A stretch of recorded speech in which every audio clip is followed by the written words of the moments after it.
তোমাদের কাছে আমি আবারও এসে হাজির হয়েছি এবিটিএ টেস্ট পেপার 2023-24-এর 12-এর সংস্কৃত সাবজেক্টের ওপর। তো গত ভিডিওয়ে আমরা লাস্ট 132 করেছি, এবারে আমরা করব এসি 153 এবং এসি 177। দেখে নাও, বলছে উদ্বাহত পদ্মীর বাংলা অর্থ কি? বিবাহ করেছিল। চিনাং সুখ কি? রেশমের বস্ত্র। গ্রহ সংক্রান্তি কোন শাস্ত্রে আলোচ্য বিষয়? জ্যোতিষ। আর্যাবর্তে চন্দ্রভাগা নদীর বর্তমান নাম কি? চেনাবো।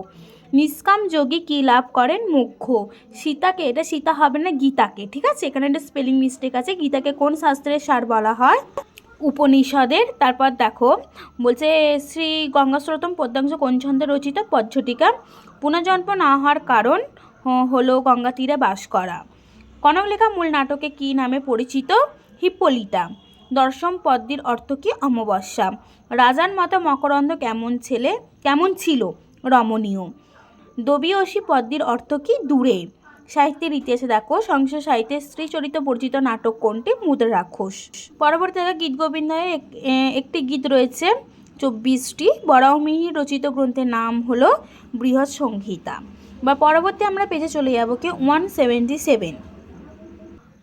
দেখেন, বনাগত গুহা পাঠ্যাংশে কাহিনী কোন সময়? প্রাচীনকালে।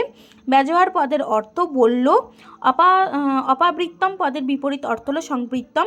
ত্রিসীম পদে সংস্কৃত প্রতিশব্দ কি? নিঃশব্দম। এরপর দেখো, শ্রী গঙ্গাস্রোতম কোন ধরনের রচনা? স্তোত্র জাতীয় রচনা। কুমতি কলাপম, এখানে কলাপ শব্দের অর্থ সমূহ।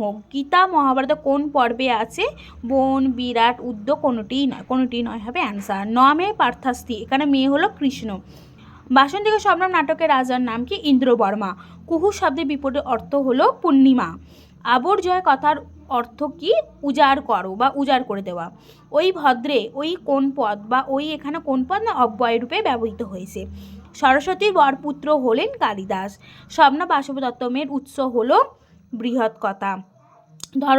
ধনন্তরীর শিষ্য ছিলেন কি? সুশ্রুত। আজকে এই পর্যন্তই। পরবর্তী ভিডিও নেক্সট পর্বে থাকবে।